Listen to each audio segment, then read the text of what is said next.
Jeng jeng jeng, podcast WKW. Hai guys, welcome to podcast WKW. Bersama aku Widya, Aku Kisha dan aku Wanda. kali ini kami akan membawakan podcast kami dengan judul Belajar santuy dengan bermacam keberagaman Baduy. Selamat datang di podcast kami. It's all about we, yeah. It's all about us. 빛을 가져 Everywhere I go, bring the beatbox. Boom, chicka boom, chicka chicka boom, boom, chicka boom, chicka. Everywhere I go, bring the beatbox. Go up, 저 높은 곳에 서 기다릴게. 아니면 oh we can go down. Sebelum kami masuk ke dalam topik, aku mau tanya sesuatu ke kalian nih. Waduh, apaan tuh? Kalian tuh tahu nggak sih apa itu kearifan lokal? Oh, tentu tahu dong. Menurut aku sendiri, kearifan lokal itu adalah suatu tradisi di daerah masing-masing yang sudah turun-temurun dari zaman dahulu. Nah, kalau menurutku sendiri sebenarnya nggak beda jauh sama yang dibilang Widya tadi. Kearifan lokal itu adalah salah satu budaya dan tradisi yang sudah ada sejak lama seperti bahasa daerah, upacara adat, juga kegiatan-kegiatan yang sifatnya tradisional. Wah, betul tuh. Dan di Indonesia ini banyak banget kan kearifan lokalnya, karena Indonesia ini memiliki banyak pulau yang jumlahnya 17.000 dari data tahun 2021 kemarin. Nah, makanya kami dapat mengunjungi tempat sumber belajar kami di Baduy luar. Betul tuh, betul. Tapi sebelum itu aku mau sedikit cerita tentang perjalanan aku nih sebelum sampai di Baduy. Pas berangkat itu aku kayak semangat banget. Di bis juga aku nyanyi-nyanyi gitu sama teman-teman yang lain. Dan di bis ini aku sama fasilitator kita loh, yaitu Pak Wahib. Dan pas sampai terminal itu aku mulai bagian konsumsi. Habis itu rombongan bisku kan jalan nih. Jalannya nanjak gitu dan aku benar-benar kayak, wah capek juga nanjaknya. Wah, pasti tenaganya habis duluan tuh pas waktu di bis. Haha, bener tuh kata Widya. Bener boleh juga. Kalau aku sendiri, sebelum berangkat ke Baduy, aku sudah mempersiapkan fisik dan mental, dan juga barang-barang yang harus dibawa. Selama perjalanan menuju Baduy, aku juga ngerasa sangat senang banget, karena belajar sambil main gitu. Pas waktu sampai di terminal Ciboleger, itu kan dibagiin konsumsi, nah. Terus rombongan tuh foto-foto dulu sebelum rombongan aku jalan nanjak deh.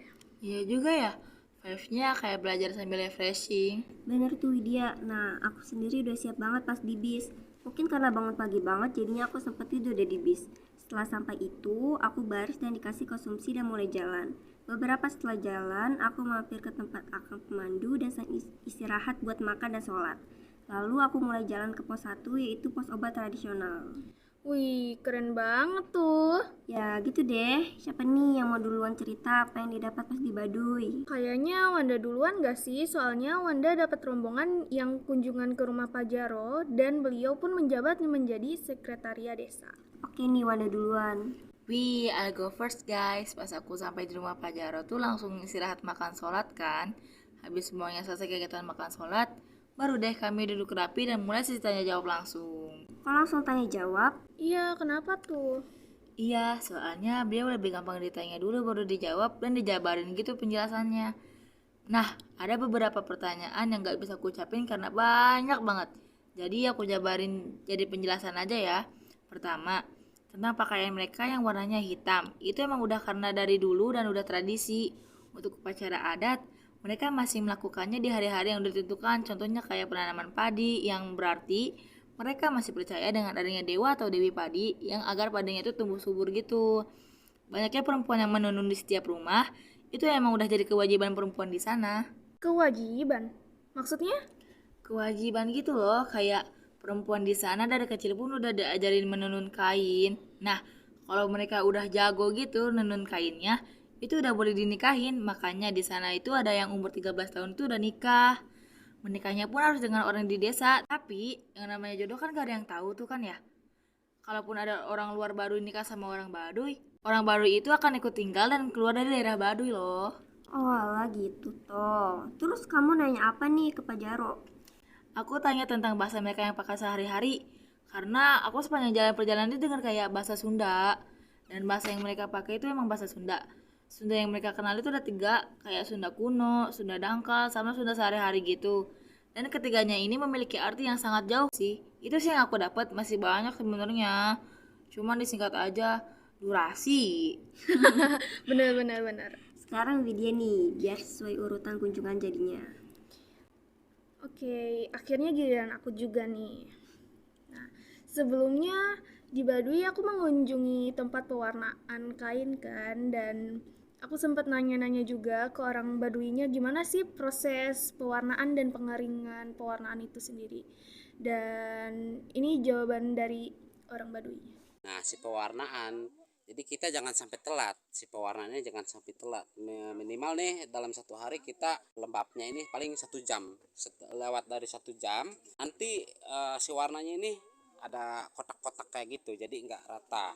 Bahkan lebih bagus setengah jam lah gitu. Kita harus celup. Itu tadi satu hari itu bisa 5 kali atau sampai 6 kali celup. Nah, setelah dicelup kita cuci di air bersih.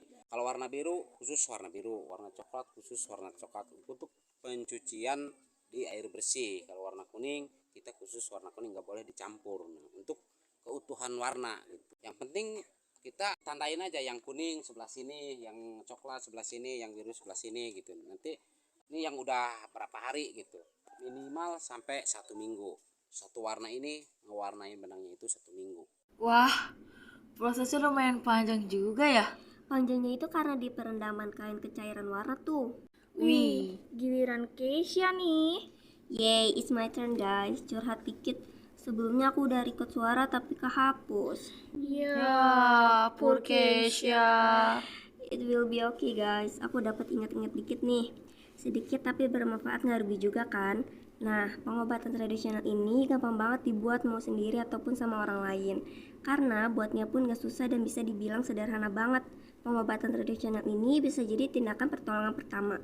Artinya, kalau ada orang yang terkena penyakit, maka dibuatlah obat tradisional ini kemudian diminum. Wow, biasanya langsung ke puskesmas gitu kan ya kalau sakit. Tapi ini pakai obatan tradisional gitu buat ngobatin orang dan pertolongan pertamanya.